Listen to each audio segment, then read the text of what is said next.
E aí pessoal, eu sou Gus Salgado, professor e cientista social, e o Weber dá uma tripudiada nas ciências naturais. Mas ele até que se sai bem. Bem-vindos ao Salgado Social.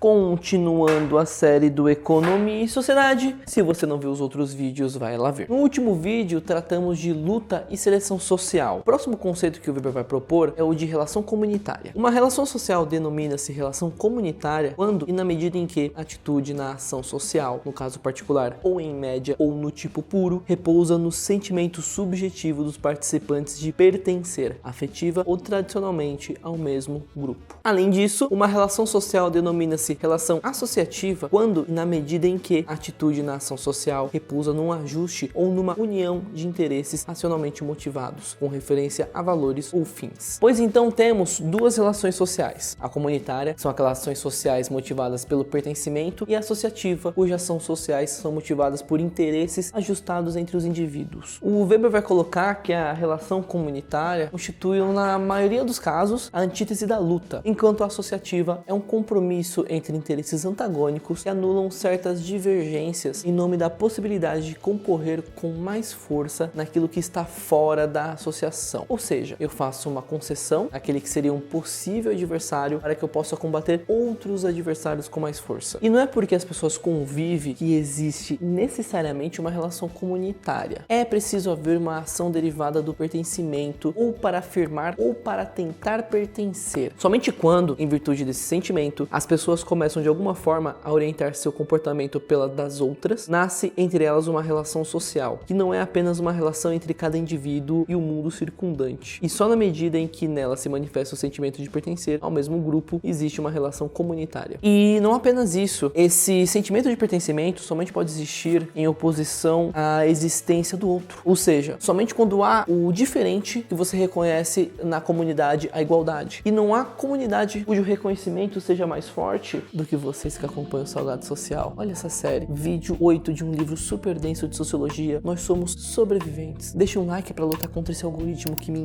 terra, mostra que as ciências sociais têm espaço sim. Não esqueça de se inscrever, manda para um colega e se puder, considere apoiar o canal. Rolou um BO, mas eu explico lá no Apoia-se. Olha lá. A relação social pode ser aberta para fora, quando a participação não é negada a quem queira e tenha condições de participar, ou pode ser fechada para fora, quando a participação é limitada pela ordem vigente. Então, por exemplo, uma parceria comercial será aberta para fora se houver interesse em expandir os participantes, enquanto poderia ser fechada para fora se houvesse o interesse em garantir a força e o monopólio dos membros atuais. Basicamente, se é fácil não entrar na relação. Por fim, ele vai falar de associação. Chamamos associação uma relação social fechada para fora ou cujo regulamento limita a participação, quando a observação de sua ordem está garantida pelo comportamento de determinadas pessoas, destinado particularmente a esse propósito, de um dirigente e, eventualmente, um quadro administrativo que, dado o caso, tem também, em condições normais, o poder de representação. As associações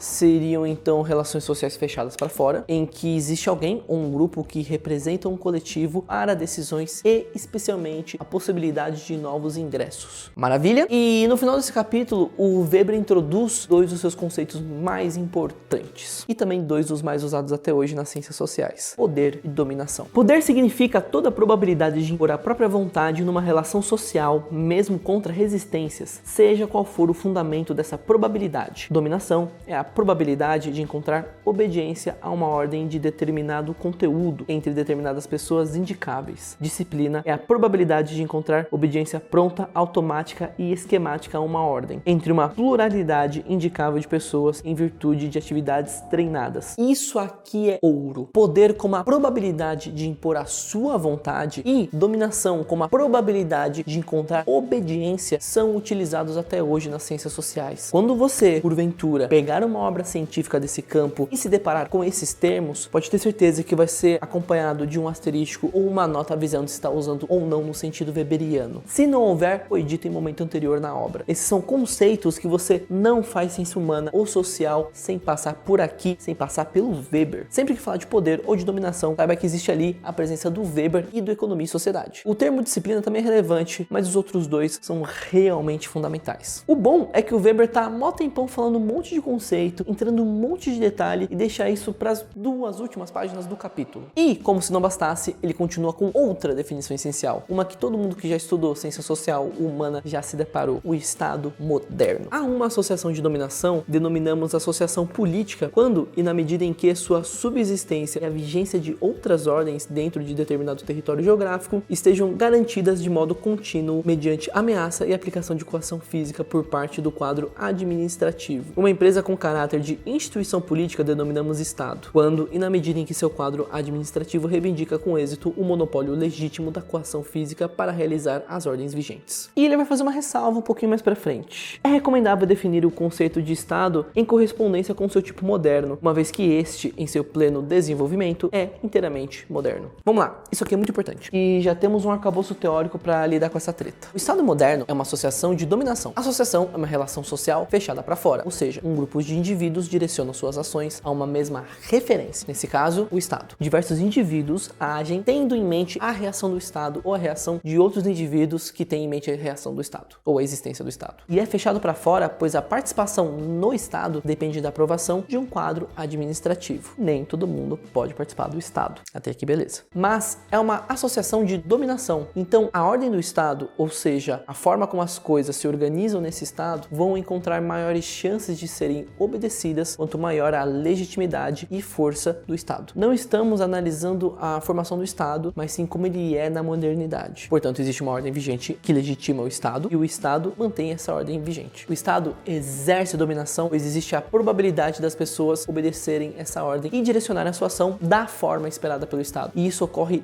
exatamente devido à existência do Estado. As pessoas decidem de forma consciente ou não a tomarem as suas ações de forma adequada à ordem vigente, devido à existência estatal. E por isso, o Estado moderno é uma associação de dominação, que ele vai chamar de associação política. Mas, além disso, existe uma variável geográfica. O Estado moderno existe apenas no território onde a ordem por ele defendida se faça sentir e seja exigida sob a ameaça de coerção física por meio do quadro administrativo e coerção física legítima, aceita pela sociedade. A associação política apenas se torna Estado quando possui para si e somente para si a legitimidade de usar a força. Uma associação apenas é Estado quando é normalizado que seus agentes usem coesão física, enquanto não é bem aceito que outros agentes usem. Daqui eu vou propor um resumo. Estado moderno é o grupo político que detém o monopólio legítimo do uso da força em um determinado território. Você pode até ter medo de policial dependendo do teu CEP, mas você não vai estranhar que ele esteja armado, enquanto que uma pessoa na rua sem farda e armada vai te causar estranheza. Eu vou admitir que eu não sou o autor desse resumo, mas eu não sei quem é. Eu aprendi na faculdade e eu, na moral, não lembro qual a fonte. Mas eu lembro de ter aprendido esse resumo na faculdade e acabei de achar que no Economia e Sociedade é a passagem original. E eu gosto dessa versão simplificada, pois a questão de manter a ordem vigente está implícita na legitimidade no monopólio do uso da força por parte do Estado, então entrega a definição sem deixar muito longa nem com muitos termos complexos. E só para acabar, ele também define igreja aqui no finalzinho do capítulo. Uma associação de dominação denomina-se associação hierocrática quando e na medida em que se aplique coação psíquica, concedendo-se ou recusando-se bens de salvação, a coação hierocrática. Uma empresa hierocrática com caráter de instituição é denominada igreja quando e na medida em que seu quadro administrativo pretenda para si o monopólio da legítima coação hierocrática. Então a igreja é uma associação de dominação que pretende para si o monopólio legítimo da coação hierocrática, ou seja, a salvação, negando as outras associações que busquem o mesmo fim. Cara, eu acho meio problemático essa definição, mas ao mesmo tempo eu acho ela muito boa. Mas é porque o Weber é muito ligeiro. Tipo, a igreja católica pretende para si esse monopólio da salvação, negando outras fés e, em caso último, considerando essas fés diferentes uma manifestação da tentação do diabo ou coisa nessa linha. Dessa forma, ela tenta trazer para a sua religiosidade as outras religiões, pois seria coisa do capeta, então está avaliando as outras fés dentro da sua própria fé. Mas, quando a gente olha para um país sincrético como o Brasil, que tem uma mistureba de fé, a galera vai no culto, pula ondinha, toma passe, toma reiki e por aí vai. E isso tudo sem entrar em conflito com a fé católica. E aqui vem o pulo do gato do Weber. A igreja pretende para si o monopólio. Ela não necessariamente consegue. Olha esse Weber safado. Não é incomum a igreja negar outras fés, mas é extremamente raro que outras fés neguem a católica. A igreja pretende para si o monopólio da salvação. Não quer dizer que ela consiga, mas quando a gente compara com outras fés, é difícil encontrar alguma outra que pretenda para si esse mesmo monopólio. Ou seja, esse monopólio da fé em detrimento da fé católica. Cara, isso é muito bom, porque essa pretensão de monopólio é exclusiva, pelo menos na realidade brasileira, a fé católica, a fé protestante, enfim, a fé cristã. Bom, e pessoal, com isso a gente encerra esse primeiro bloco do Economia e Sociedade. A gente terminou o primeiro capítulo do Weber. É um livro muito extenso, eu tô meio cansado de falar dele, porque é muito termo e é muita coisa em cima da outra, muita coisa muito rápida, muita coisa muito repetida, muita leitura. De novo, esse livro é praticamente um dicionário. Então eu vou dar uma pausa nesse livro, assim como eu pausei o Capital, depois a gente volta pra ele, e vou começar outra série, provavelmente do suicídio do Durkheim. Aí depois talvez eu volte nela. Não sei o que o futuro nos aguarda. Se você gostou, deixa o seu like. Esse foi um dos vídeos mais importantes da série. Muita coisa que foi dita aqui é usada até hoje. Não esqueça de deixar seu like, se inscreve e, se puder, considere apoiar o canal. O apoio-se tá aqui na descrição, assim como o Pix e a lojinha de livros. Galera, valeu e tchau!